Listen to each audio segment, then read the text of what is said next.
Okay, so these are the example problems that are on the average atomic mass practice 2 worksheet. We're going to go ahead and go over how to calculate backwards. So we already have average atomic masses for every element of the periodic table. So we're going to figure out how to calculate the percent abundance for all of the isotopes. So I want you to start by putting this equation at the top of your page.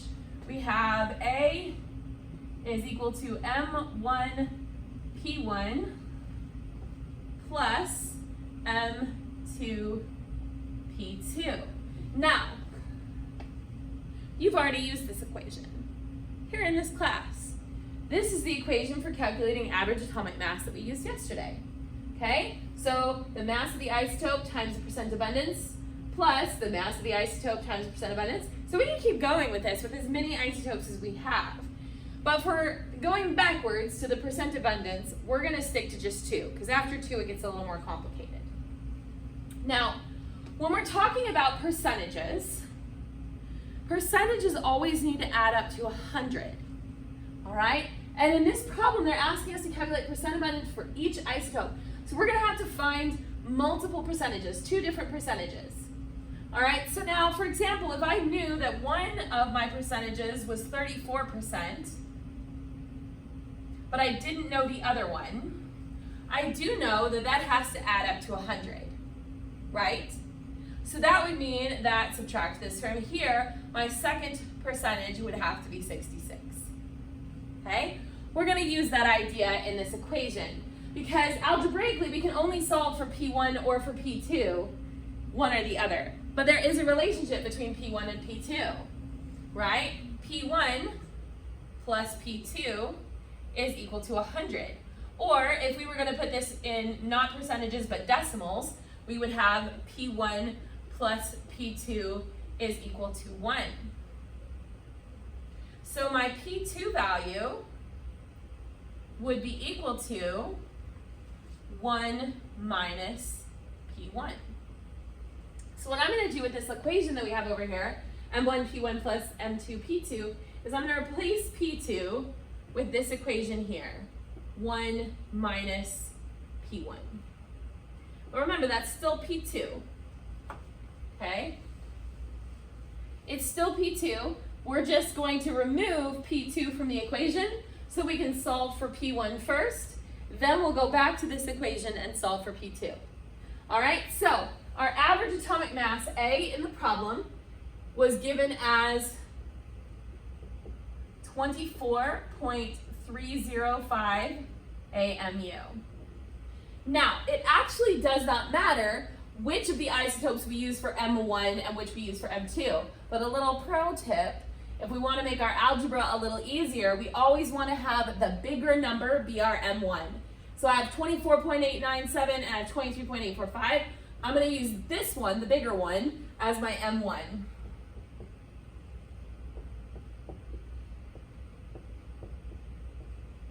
And so that makes my M2 the smaller number of 23.845 AMU. Okay? And they're asking us to solve for P1 and for P2. Okay. So the first thing we are going to do is we're going to take these values that we were given and we're going to substitute them into our equation everywhere that we have them. So for A, average atomic mass, they told us that it was 24.305. I'm going to leave off the units for now just because I don't want them to get in our way and confuse us. And the average atomic mass is equal to M1, which we know is 24.897 times P1, which we do not have, so we're going to leave it as a variable, plus M2, which we know is 23.845, and that's times 1 minus P1.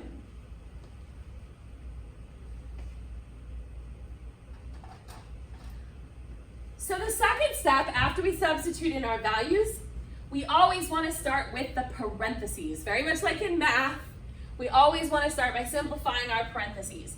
So to do that, we are going to distribute, which means to multiply by each number inside the parentheses. So we have parentheses with a number outside. That means we multiply that number outside by each thing in the parentheses. So we're not doing anything with this number, so we're just going to pull it straight down.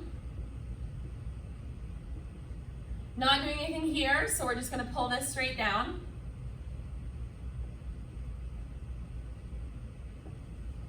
Make sure you pull down that plus. All right, so now we need to distribute this. So 23.845 times 1 is simply 23.845. Now be careful, we have a subtraction right here. So we're going to subtract, and then 23.845 times P1 is just going to be 23.845 times P1.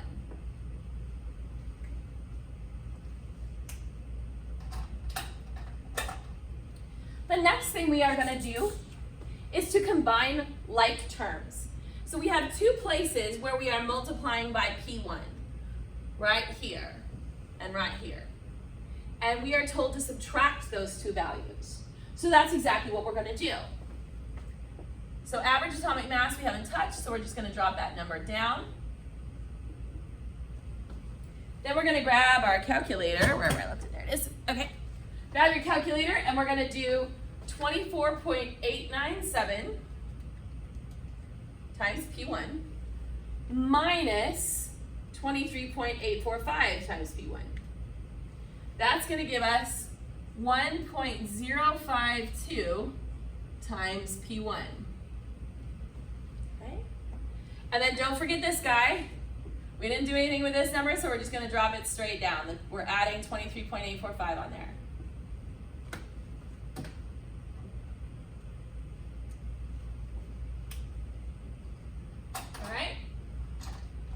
Next step is to, once again, combine like terms, this time our numerical numbers. So here we are adding to 23.845. The opposite of adding 23.845 is to subtract. So we're going to do that to both sides of the equation.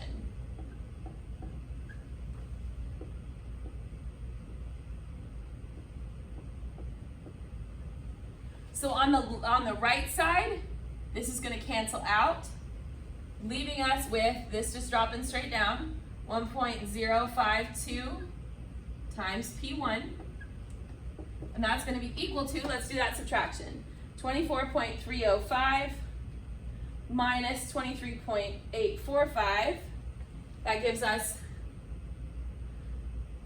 0.46.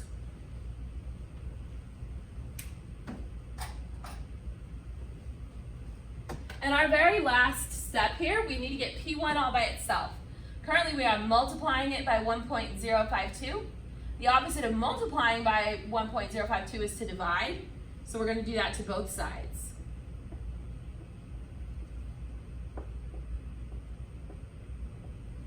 On the left, or excuse me, on the right, this cancels out, leaving us with P1 by itself.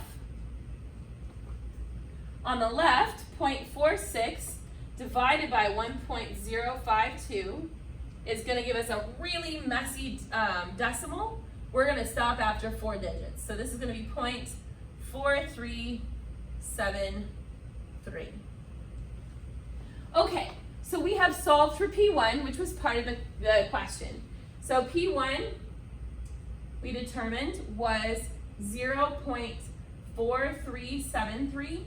However, they asked for it as a percentage, and this is currently not a percentage, this is a decimal. So we're going to convert that to a percentage, 43.73%. They also, however, asked us to find P2. Now remember that we did P2 is this right here. So P2 is equal to 1 minus P1. So what we're going to do is we're going to take our value that we got for P1 and put it in here. So we're going to do 1 minus 0.4373. So 1 minus 0.4373. And that's going to get us 0.5627. And if we convert that from decimal to percentage, that is 56.27%.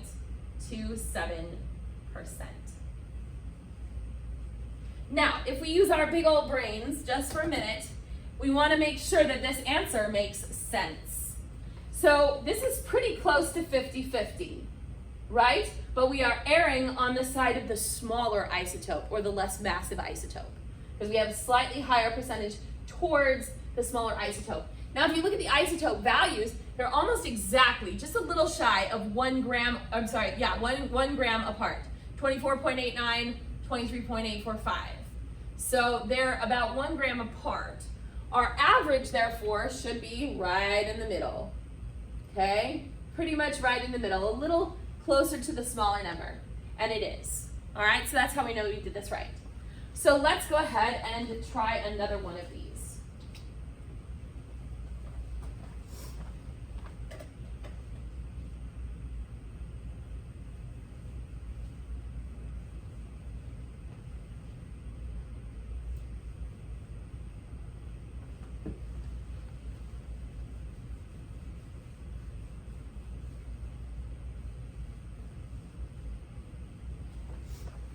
Okay, so looking at example 2 from that same worksheet, calculating the percent abundance for each isotope of yttrium, average atomic mass is 88.906 AMU.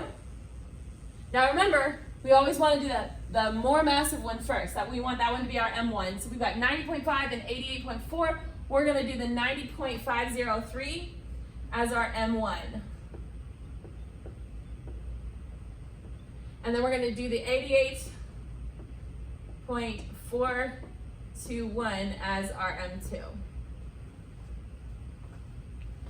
All right, so step 1, we're going to substitute in our values that we know into this equation. So for A, average atomic mass, we have 88.906. Then we have M1 is 90.503 times P1 plus M2, which is 88.421 times 1 minus P1. That's a funny looking parentheses in the screen. Let's try that again. There we go. All right, so after we substitute in our values, step 1. Step 2 is we're going to start with the parentheses and we're going to distribute. So this times this and this times this. So average atomic mass we haven't touched, so we're just going to drop that down. Haven't touched this, we're going to drop that down.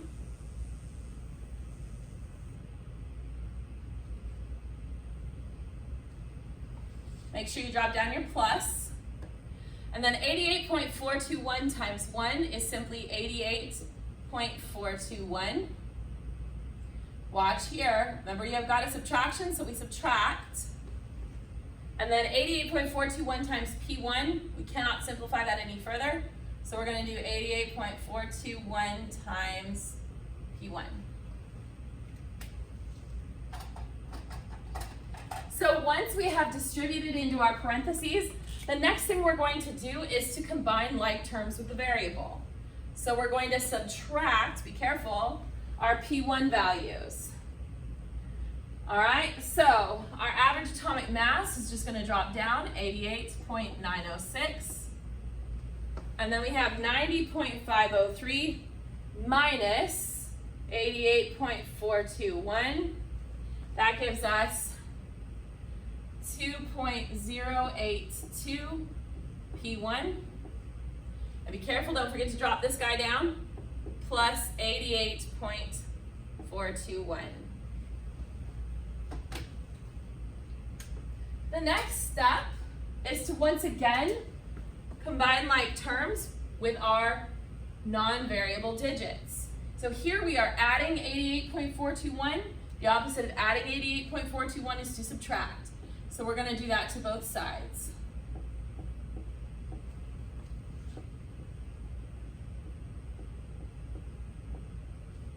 On the right, that's going to cancel out, leaving us with 2.082 times P1 on the right.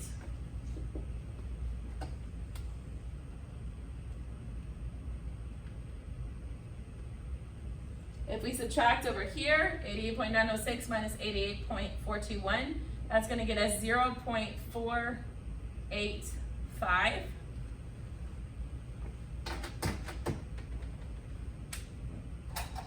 And the last step of our algebra is to get P1 by itself. To do that, we are currently multiplying by 2.082.